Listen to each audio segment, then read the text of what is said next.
오늘 말씀이 여러분 잘 아는 창세기 3장 선악과 먹은 이야기인데요. 그 중에서 특별히 10절 말씀을 보면 이르되 내가 동산에서 하나님의 소리를 듣고 내가 벗었으므로 두려워하여 숨었나이다.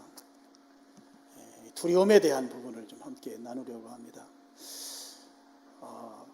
아담은 먹으면 안 된다고 한 하나님의 그 계명을 어기면서 선악을 알게 하는 나무의 과실을 따 먹었습니다. 먹고 나니까 7절 보시면 이에 그들의 눈이 밝아졌다. 그리고 벗은 줄을 알았다.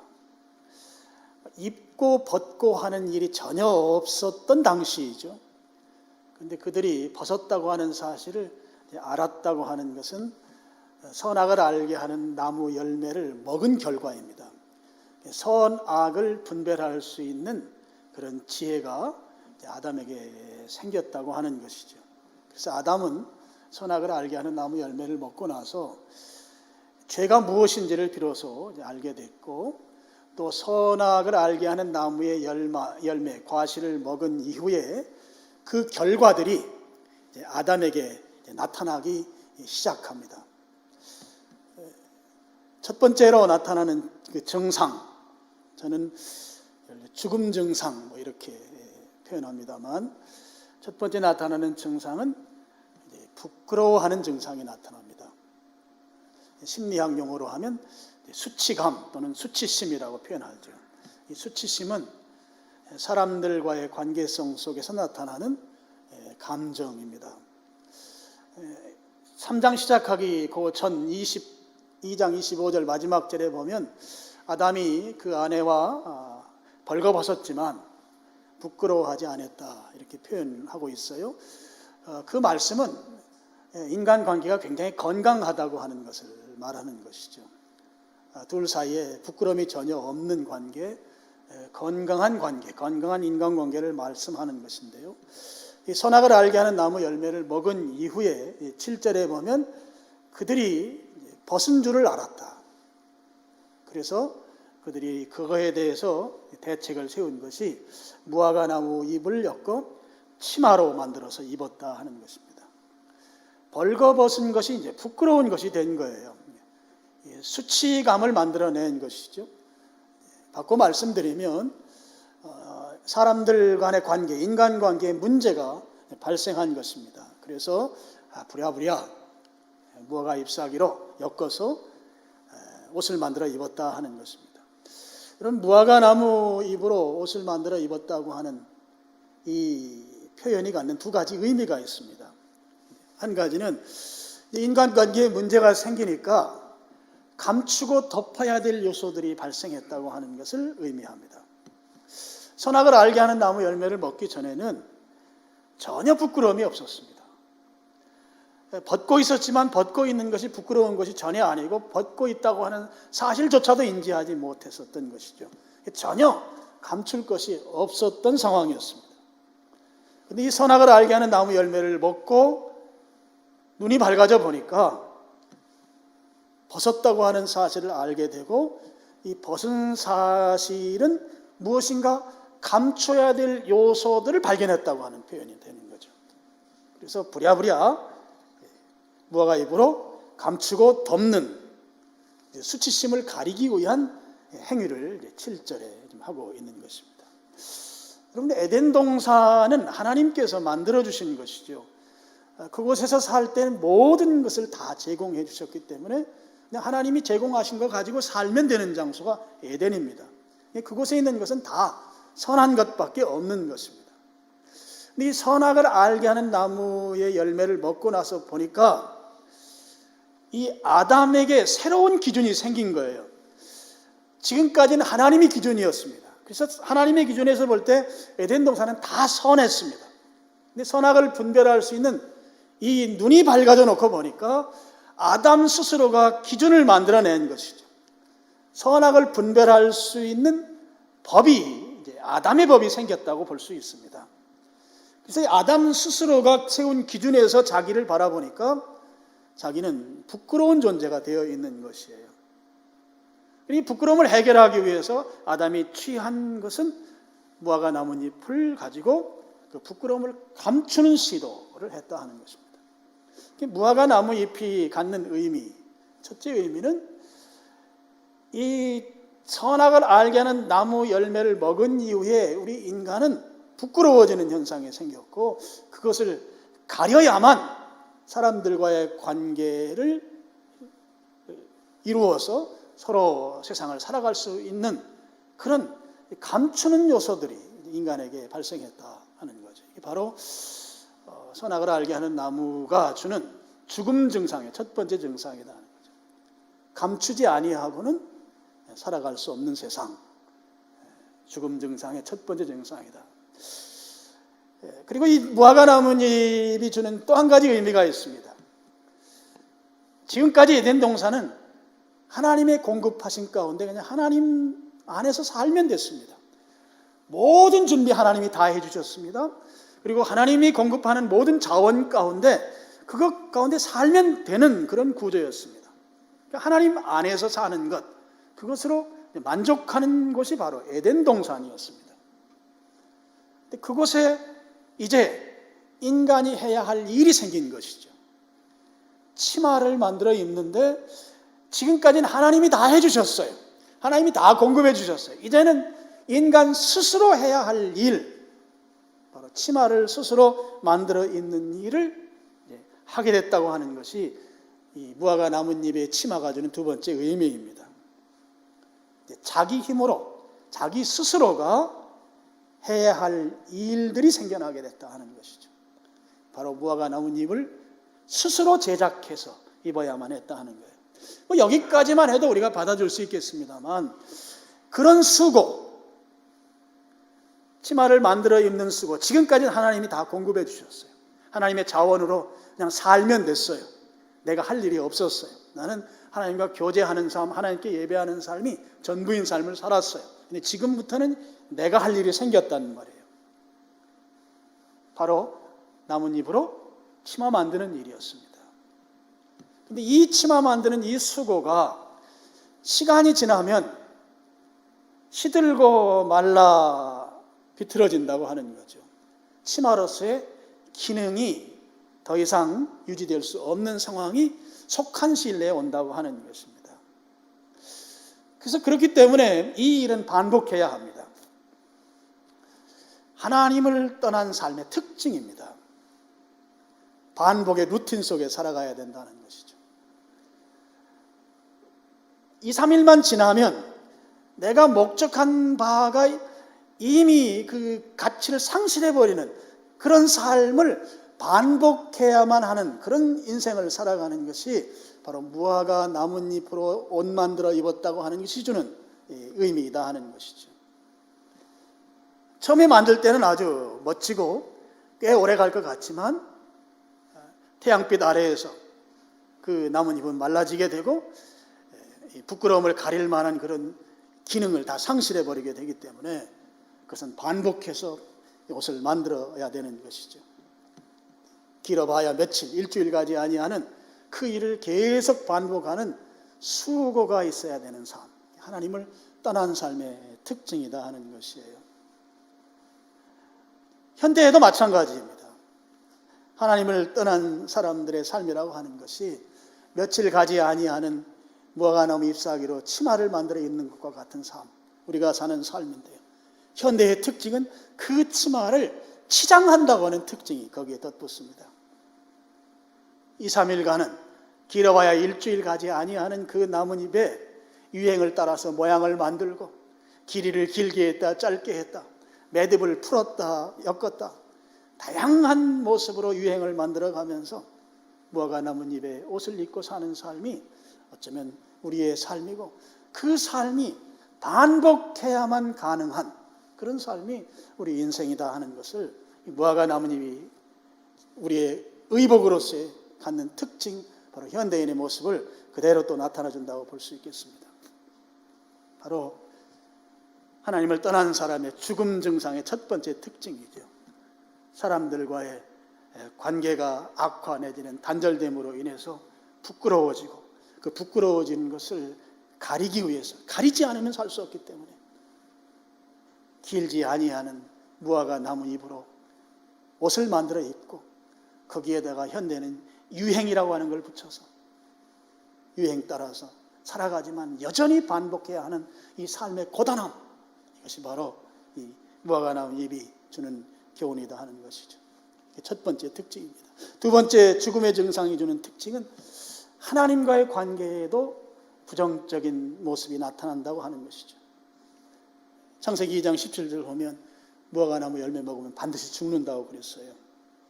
아담이 그 열매 따먹었습니다. 그랬더니 눈이 밝아졌어요. 선악을 분별할 수 있는 능력이 생겼습니다. 그 능력이 생기고 나니까 아담 속에 맨 먼저 떠오른 생각은 하나님이 나를 죽이겠구나. 하나님이 나를 분명히 죽이실 거야. 그 생각이 맨 먼저 그의 생각 속에 자리매김하게 된 것이죠. 그래서 이제까지는 하나님이 사랑의 하나님이었어요. 나를 돌보시는 하나님, 내가 살아가는데 먹고 마시고 쉴 것을 다 공급해 주시는 하나님, 그 하나님이었는데 이제 지금 하나님은 두려운 존재로서 하나님 아담 앞에 서 있는 하나님이에요. 무서운 하나님이에요. 그래서 아담은 하나님의 낯을 피하는 행동을 합니다. 그럼 8절 한번 보시죠. 그들이 그날 바람이 불 때 동산에 거니시는 여호와 하나님의 소리를 듣고 아담과 그의 아내가 여호와 하나님의 낯을 피하여 동산 나무 사이에 숨은지라 그랬습니다. 하나님과 만나게 되면 죽을 거니까 하나님이 이제 죽이는 하나님으로 자기에게 다가올 것이 분명한 그런 사실을 그가 깨닫고 하나님을 피하기 시작한 것이죠. 숨었습니다. 동산 나무 사이에 숨었어요. 숨어서 두려워 떨고 있습니다. 그렇게 두려워 떨고 있는 아담을 하나님이 찾아오신 것이죠. 그래서 아담을 찾아와서 아담에게 하는 첫 번째 질문이 9절 말씀입니다. 우리 9절은 같이 한번 읽어보시죠. 여호와 하나님이 아담을 부르시며 그에게 이르시되 내가 어디 있느냐? 내가 어디 있느냐? 하나님께서 하나님을 떠난 인간에게 맨 먼저 한 질문이에요. 내가 어디 있느냐? 여러분, 이 질문을 그대로 보면 어떤 장소, 지리적 위치를 묻는 것처럼 그렇게 보입니다만 이 질문은 그런 질문이 아니고 아담아, 너 왜 숨어 있느냐 하는 거예요. 어쩌다가 내 형편이 그렇게 됐느냐? 숨어서 두려워서 떨고 있는 그 모습을 보고 어떻게 해서 내가 지금 그런 모습이 됐는가 말이에요. 어떻게 하다가 내 형편이 그 모양이 됐는가? 하나님께서 하나님을 떠난 인간에게 첫 번째 묻는 질문, 어떻게 하다가 지금 그 형편에 살고 있느냐? 내가 너에게 기대하고 너에게 준 삶은 그런 삶이 아니지 않는가 말이에요. 그런데 어떻게 하다가 내 형편이 그 모양이 됐느냐? 이 질문이 아담아, 내가 어디 있느냐? 최초의 질문이에요. 하나님을 떠난 자에게 하나님께서 묻는 가장 제1의 질문, 너 지금 어디 있는가? 지금 네가 있는 그 자리가 네가 원래 있어야 될 그 자리이냐 말이죠. 한번 돌아보라는 것이죠. 아담이 숨었어요. 아담이 숨는다고 하나님 앞에 숨어집니까? 숨을 수가 없습니다. 아담이 하나님 만나면 죽을 것 같으니까 하나님을 피했어요. 하나님의 낯을 피해서 숲속으로 들어갔지만 그게 피할 수 있느냐고요. 하나님은 피할 수 없는 분이시죠. 그런 자를 하나님이 찾아오셔서 질문하는 거예요. 내가 어디 있는가 말이에요. 내가 어디 있는가? 어떻게 해서 지금 그 모양이 되어 있는가? 하나님께서 하나님을 떠나서 두려움 가운데 떨고 있는 자에게 물으시는 첫 번째 질문입니다. 아담이 하나님의 그 질문을 듣고 10절에 대답합니다. 우리 아까 본 대로 이르되 내가 동산에서 하나님의 소리를 듣고 내가 벗었으므로 두려워하여 숨었나이다. 벗었다고 하는 사실이 그 이전에는 벗은 건지 안 벗은 건지에 대한 인식조차 전혀 없을 때 벗었다고 하는 사실을 알았단 말이에요. 그래서 하나님께서 대묻잖아요.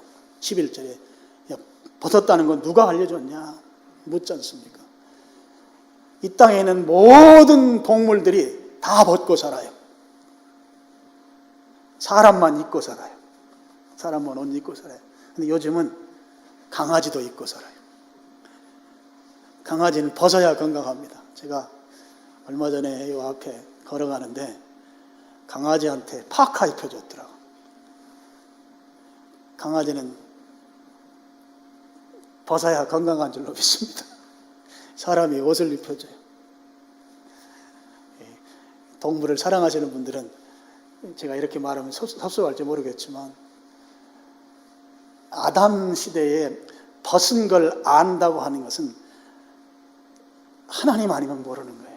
지금 알고 있잖아요. 선악과를 먹었기 때문입니다. 두려워서 숨었대요. 두려워서. 하나님을 두려워하고 있어요. 왜냐하면 선악을 알게 하는 나무 열매를 먹었기 때문에, 그거 먹으면 죽는다고 한 사실을 그가 알았기 때문입니다.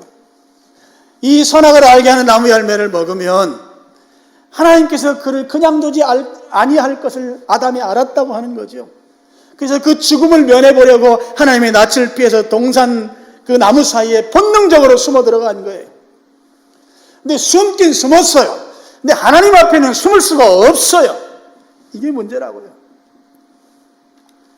내가 살고 싶은 마음에 숨었지만 하나님 앞에는 숨어질 수가 없는 것이죠.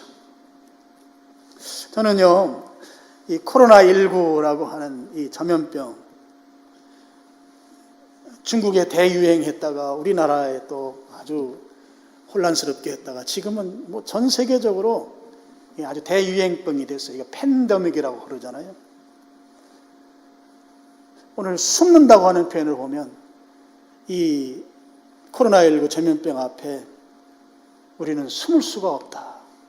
그런 생각을 해보게 되는 것이죠. 지금까지 뭐 전염병 뭐 해봐야 우리 감기, 곧불이라고 부르고 독감이라고 부르고 뭐 그 정도 다 또 예방주사도 다 해보면 맞습니다. 근데 이 코로나19라고 하는 것은 우리가 지금까지 경험해보지 못한 그런 전염병이에요.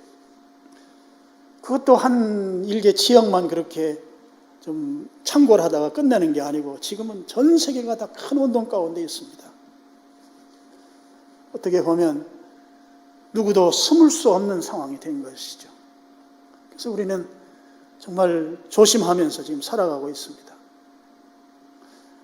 제가 요즘은 조금 시간이 있잖아요. 그래서 책도 좀 읽고, 못 읽었던 책도 읽고, 특별히 저는 요즘 이제 예배와 관련된 책을 좀 깊이 읽고 있습니다. 신문 같은 경우 있으면 예전에는 안 읽고 그냥 지나가는 건데 요즘 신문에 칼럼 같은 것도 제가 자세히 좀 읽습니다. 그 칼럼들을 보면 이런 내용들이 나와요. 코로나19가 이제 소멸돼도 예전으로 돌아가지 않는데요. 전문가들이 써놓은 그 글을 읽어보니까 코로나19라고 하는 이 전염병 이전의 상황으로 우리의 일상이 돌아가지 않는다. 그래서 그런 용어를 영어로 New Normal이라는, 노말이라는 말이 정상이라는 말인데 새로운 시대가 될 거다. 코로나19 이후에 새로운 일상이 펼쳐질 거라는 거예요. 우리 생활 가운데. 지금까지 살아왔던 삶이 이 일구가 지나고 나면 다시 회복될 거다 이 생각하지 말라는 거예요. 제가 그 칼럼 써놓은 걸 여러 개를 좀 정리를 해봤어요. 몇 가지로 정리할 수가 있는데요. 하나는 우리 쓰고 있는 마스크가 일상화될 거라는 거예요. 마스크가 일상화되면 지금까지 미의 기준이 바뀔지도 모른다는 거예요. 이 화장품 산업 같은 경우 영향을 크게 끼칠 거다. 그런 얘기가 나와요. 그 다음에 사람들 많이 모이는 백화점이나 대형 쇼핑몰, 대형 매장들이 잘 안 될 거라는 거예요. 오히려 홈쇼핑이라든지 온라인 거래 산업들이 활성화될 거라는 거예요. 그리고 그것과 관련해서 택배 배달하는 이런 업종들이 번창할 거예요. 뭐 지금도 우리 코로나19 상태에서 그런 이야기들을 우리가 듣습니다. 그리고 사람들과 직접 접촉하는 일들을 이제 줄여갈 것이라는 거죠. 면대면 접촉의 최소화 현상이 일어날 것이다. 회의를 하거나 비즈니스 미팅을 할 때 직접 얼굴 보고 하는 게 아니고 화상을 통해서 비대면으로 얼굴 보지 않고 화상회의를 많이 하게 될 것이다. 저희가 올 여름에 미국의 텍사스의 뉴송 교회라고 우리 한인교회 경우인데 굉장히 큰 교회가 있는데 그 교회의 교포 2세들이 한국 선교를 위해서 여름에 두 교회를 지정해서 영어 캠프를 좀 해주기로 했어요. 우리는 숙소와 하는 동안에 식사만 제공하고 나머지는 자기들 다 자부담해서 오기로 해서 한국의 두 교회 가운데 우리 교회하고 동두천에 있는 시골 교회하고 두 교회가 선정이 돼서 이제 7월 말쯤 다 날짜 잡고 계획을 다 세웠어요. 근데 그걸 세우는데 그 구글에서 회의하는 그 앱을 가지고 서로 얼굴 보면서 회의했어요. 전 처음 경험했어요. 9명이 스태프들 모여서 같이 저도 참여해서 9명이 서로가 다 회의가 다 돼요. 얼굴 보면서 말 다 나오고.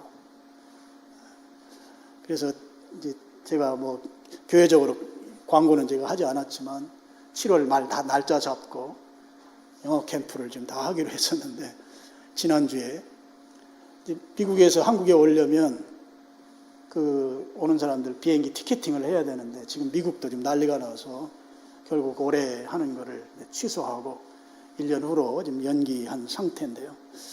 우리도 방학이 좀 이렇게 길어지고 하니까 그때 아이들이 방학을 할지 안 할지도 지금 예측이 안 되고 해서 결국 좋은 프로그램을 좀 값싸게 할 수 있었는데 하지 못하게 된 상황이어서 좀 안타깝지만 비대면 접촉 회의 같은 것들이 실제적으로 가능한 것을 제가 그때 경험을 했습니다.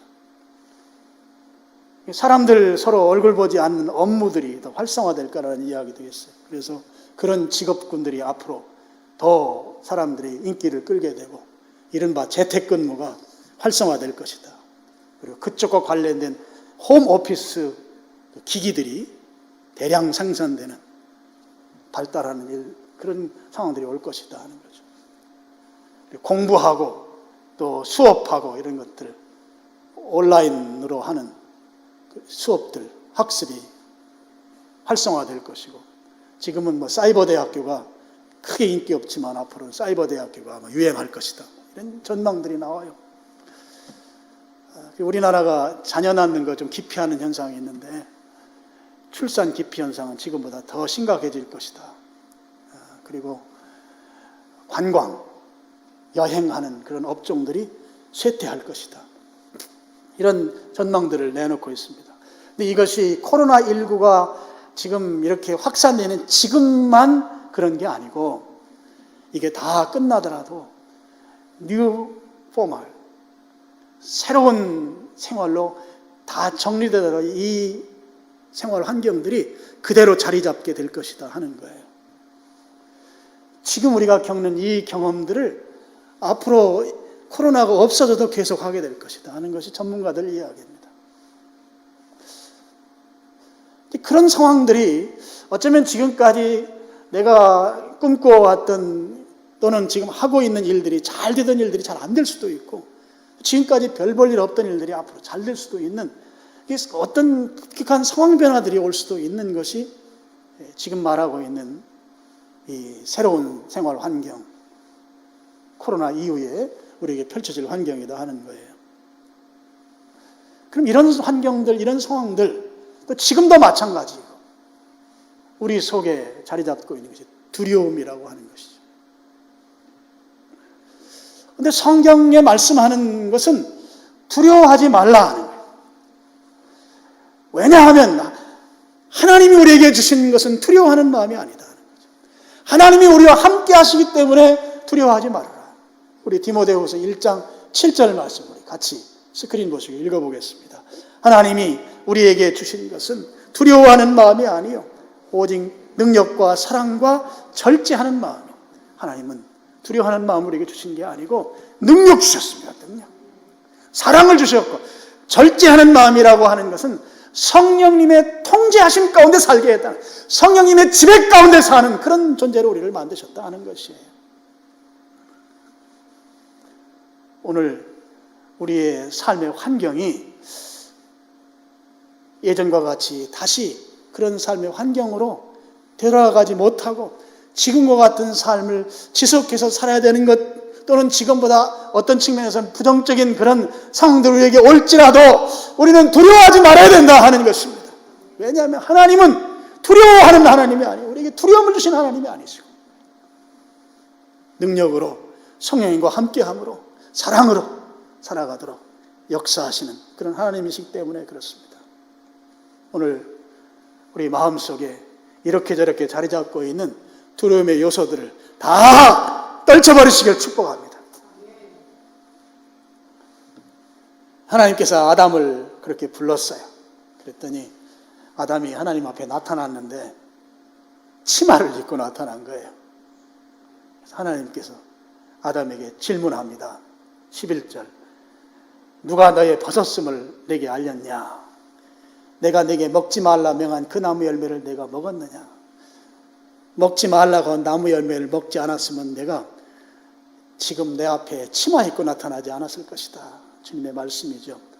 그래서 아담이 대답합니다. 12절에 아담이 이르되 하나님이 주셔서 나와 함께 있게 하신 여자 그가 그 나무 열매를 내게 주므로 내가 먹었습니다. 아담의 이야기는 이런 거예요. 죄가 죄를 크게 진 게 아니고 실제 이 죄의 원인은 하나님이 내게 주신 저 여자 하와와 하나님이 주셨기 때문에 하나님이 죄인입니다. 지금 내가 먹은 것은 내 탓이 아니고 저 여자 탓이고, 또 따지고 들어가 보면 하나님 탓입니다 하는 거예요. 하와와 하나님 탓으로 자기가 치마 입고 있는 것을, 이유를, 변명을 그렇게 대고 있는 것이죠. 여기에 세 번째 죽음 증상이 나타나는 거예요. 자기 중심적 삶을 추구한다고 하는 것입니다. 죽음 증상입니다. 내 중심이에요, 내 중심. 그래서 내게 불리한 것은 다른 사람에게로 전가시켜요. 문제의 원인을 다른 사람에게 이유가 있다고 말한단 말이에요. 그것이 다른 사람이 아니고 하나님에게까지도 올라가는 거죠. 하나님에게 이유가 있습니다. 하나님에게. 내 삶은 내가 주인공입니다. 내가 왕인 삶, 내 중심의 삶, 내가 살아갑니다. 나를 어렵게 하고 나로 하여금 지금 이렇게 힘들게 한 이는 하나님입니다 말이죠. 하나님입니다. 책임을 하나님께로 돌리는 것이죠. 자기 중심적 삶을 살아가는 것, 이게 죽음 증상이에요. 죽음 증상. 자기 중심적으로 살아가는 사람들은 항상 비교의식 가운데 비교 우위에 있기 위해서 치열한 노력을 합니다. 비교의식 가운데 비교 우위에 있기 위해서 치열한 노력을 한다. 자기중심적인 삶을 사는 사람들의 특징입니다. 그래서 잘 나가면 자기의로 충만해요. 내가 괜찮은 사람이다 여긴단 말이죠. 그래서 목에 힘을 줍니다. 근데 인생이 잘 나갈 때만 있는 게 아니잖아요. 어떤 때는 실패하고 낙오하고 뒤처지고, 그럴 때는 죄책감과 수치심 속에서 저 낭떠러지로 떨어져 헤매게 됩니다. 이 둘이 중복돼요. 자기 의로 살 때는 어깨에 힘을 줬다가 조금 뒤처지는 거고 이 우위가 아니라 비교의 그 밑에 있을 때는 그때는 막 죄책감과 수치심 속에서 책임 전가하면서 그냥 그 속에서 헤매는 거죠. 아주 진폭이 큰 삶을 살게 돼요. 자기의와 죄책감을 오르락 내리락 하면서. 이게 자기 중심적으로 사는 자의 특징입니다. 아담이 그 모습을 보여주고 있는 거예요. 12절에 하나님이 주셔서 나와 함께 있게 한 그 여자가 내게 주어서 내가 먹었습니다. 하나님이 내게 안 줬으면 나 이런 거 안 했습니다.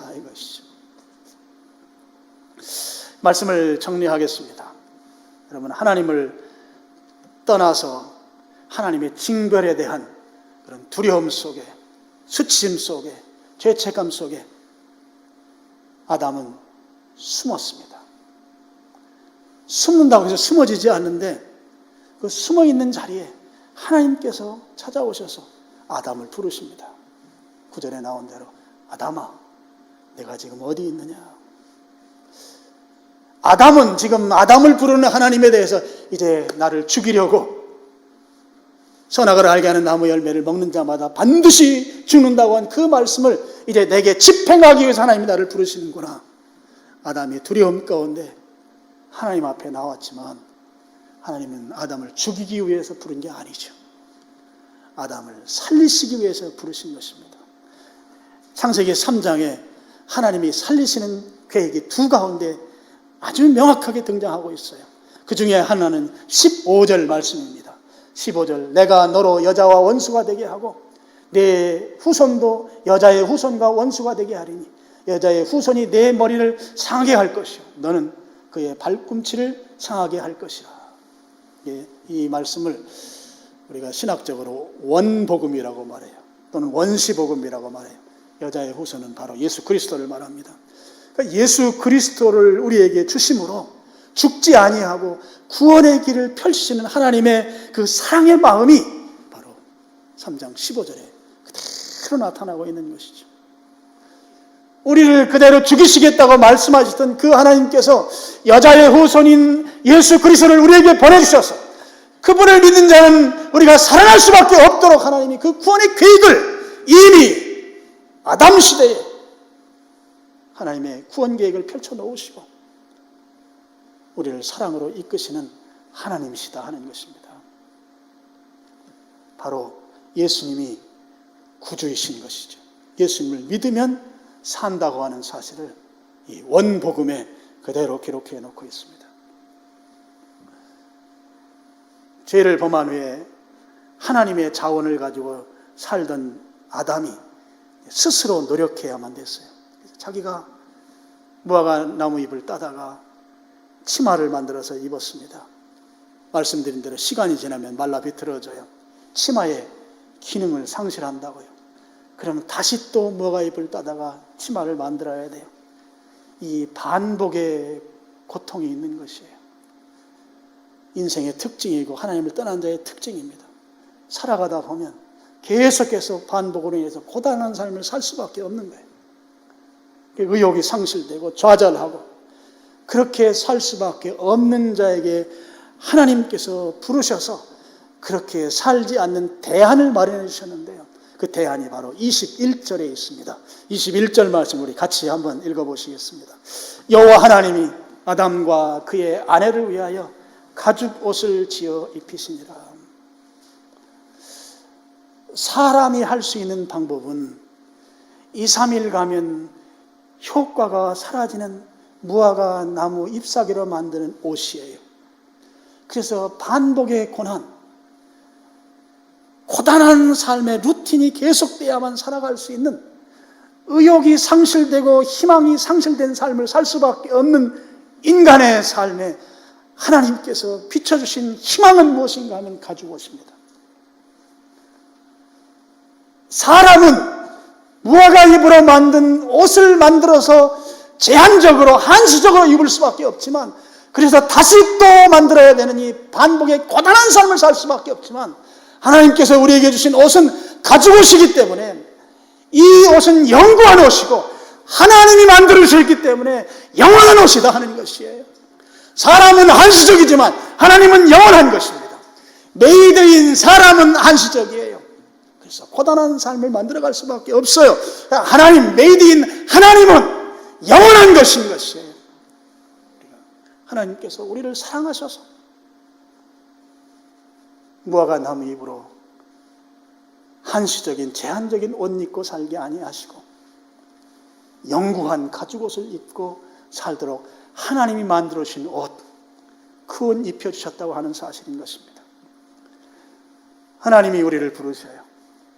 여러분, 각자를 부르십니다.